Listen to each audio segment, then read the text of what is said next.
A few years ago, I sat in the glow of my computer screen, staring at an open Excel spreadsheet. I was trying to calculate the absolute maximum I could borrow to finally buy a place of my own.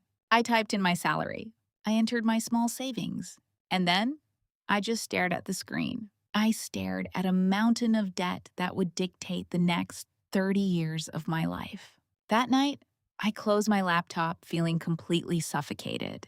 It was not because I could not afford the monthly payments. It was the heavy realization that if I signed those mortgage papers, almost all of my energy, my time, and my freedom for the next 3 decades would be chained to a block of concrete. But the worst part was not the price of the house. The worst part was the lie I had accepted as truth. I truly believed that if I did not own a massive, expensive asset, I was a financial failure. While drowning in that heavy pressure to settle down and build wealth the traditional way, I stumbled upon a piece of research about the Japanese real estate market, and one specific detail stopped me in my tracks. In Japan, a home is almost never viewed as a profitable investment. In fact, the physical building depreciates in value over time. It loses its value exactly like a brand new car does the moment you drive it off the lot. After 20 or 30 years, the structure itself is often considered completely worthless, and people simply tear it down to rebuild. But it was not their economic structure that kept me awake at night. It was the profound question hiding beneath it. If you strip away the expectation that your home will make you rich in 20 years, how does that shift your entire perspective on money? How does it change the way you view debt, status, and the true meaning of a wealthy life? In the West, and frankly across much of the world, owning property is the ultimate holy grail of wealth. We are taught from a young age that buying a house is the greatest financial move we will ever make. It is not just a shelter, it is a giant savings account. It is a status symbol. It is a golden ticket that we expect to double or triple in value over the years. Because of this deeply ingrained belief, we willingly take on crushing debt. We grind through jobs we do not even like, just to pay for a massive space that sits empty from morning until night while we are away working. But in Japanese culture, a dwelling holds a much more humble meaning. It is treated as a consumable good. Now, their market is obviously not perfect. They survived a devastating real estate bubble decades ago. Yet, out of that historical collapse, combined with their ancient philosophies of life, a completely different mindset emerged. They realized that a home is simply a place to find peace and shelter. It is not a casino where you are forced to gamble your entire financial future. In this video, we will explore 3 distinct philosophies that shape how the Japanese view living spaces and personal wealth. We will examine exactly how they separate a place to live from a financial investment. By drawing this clear line, they free themselves from the relentless pressure of owning massive real estate. Some of these concepts might go completely against everything you have ever been taught about money, but they might also be the exact key you need to finally lift that invisible burden off your shoulders.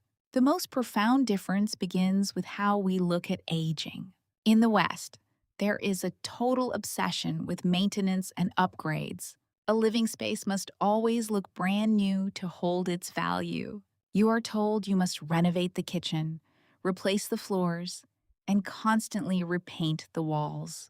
This happens because the building is viewed entirely through the lens of a product waiting to be sold. But in Japan, the physical fragility of buildings, partly due to earthquakes and natural disasters, has nurtured a deep acceptance of impermanence. This mindset aligns perfectly with Wabi-sabi.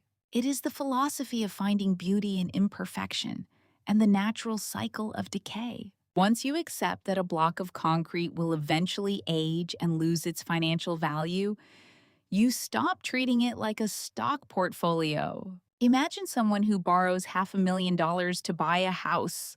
They live in constant fear that the real estate market will freeze, or that the neighborhood will lose its appeal.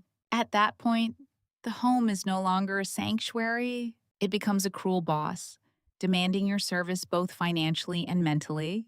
On the other hand, if you view your dwelling simply as a long term consumer good, the pressure to buy a house you cannot truly afford automatically vanishes. You will choose to buy or rent a space just big enough for your family to live in peace, instead of stretching yourself thin to own a symbolic asset. The true power of this perspective is not that it forbids you from buying a house. The power lies in the exact moment you separate your own human worth from the financial value of the concrete beneath your feet. But if the Japanese do not expect their homes to make them millionaires in 20 years, how exactly do they build their wealth? This is where the story gets truly fascinating. Because when you no longer throw all of your money and your entire future into a heavy shell of bricks and mortar, something shifts. You finally have the space to redefine the true meaning of abundance. In the United States and many Western nations, the average size of a living space has almost doubled over the last 50 years. This happened even though the average family size has actually shrunk. So, why do we need all that extra space? The brutal truth is this: we need it to store our things. We borrow massive amounts of money to buy a larger estate. Then, we swipe our credit cards again to buy more furniture, more decorations, and more gadgets just to fill up those empty rooms. The Japanese approach this problem through the spirit of Danshari. It is the art of letting go of the unnecessary. Dwellings in Japan, especially in major cities, are famously small. But this physical limitation is actually a brilliant, natural barrier against mindless consumption. You simply cannot buy a massive 75-inch television or a giant discounted sofa. You just do not have the room for it. When you apply Danshari to how you view a home, you realize a powerful truth. A small apartment does not mean poverty. It means fewer obstacles when cleaning. It means lower utility bills and far less maintenance. Most importantly, it means you do not have to work yourself to the bone just to pay for a storage space, holding things you will get bored of in 3 weeks. And when you finally stop stuffing objects into a giant space, a wonderful consequence follows. You free up your own cash flow. That is exactly where the third principle comes into play.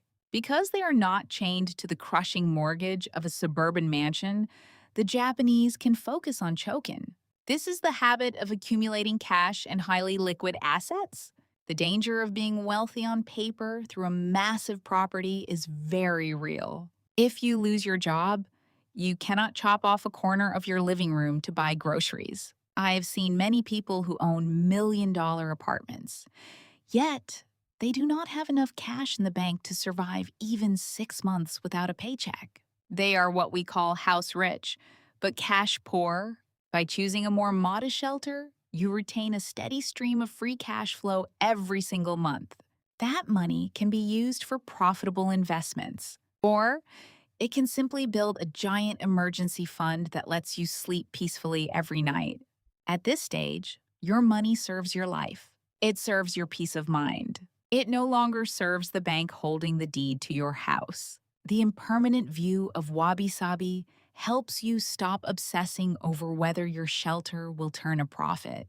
The spirit of Danshari keeps your living space compact and effectively blocks those impulsive shopping sprees. And the habit of Chokin transforms the money you save into absolute liquid freedom. On their own, each of these principles is just a small shift in perception. But when you weave them together, they form a complete financial operating system. This system frees you from the heaviest pressure of adult life. It gently tells you a simple truth: you do not have to participate in the real estate rat race if you do not want to. You have the absolute right to choose a different path. A path that is lighter, highly flexible, and beautifully free of crushing debt. You can absolutely buy a house, and you truly should if it brings you a deep sense of safety, but you must never let that block of concrete buy you. Do not let it swallow your other dreams. Do not let it tie you to a job you can no longer stand. And do not let it strip away your absolute freedom during the 30 best years of your life. Because at the very end of the day, quiet wealth is not measured by the square footage of the roof over your head. It is measured by the quality of your sleep every single night beneath that roof. If this video helped you lift some of that heavy financial pressure, please subscribe to the channel so we can continue this journey together. I would also love to hear your thoughts. Do you view your living space as a peaceful sanctuary or a daily investment pressure? Please leave a comment down below. Thank you for being here, and I will see you in the next story.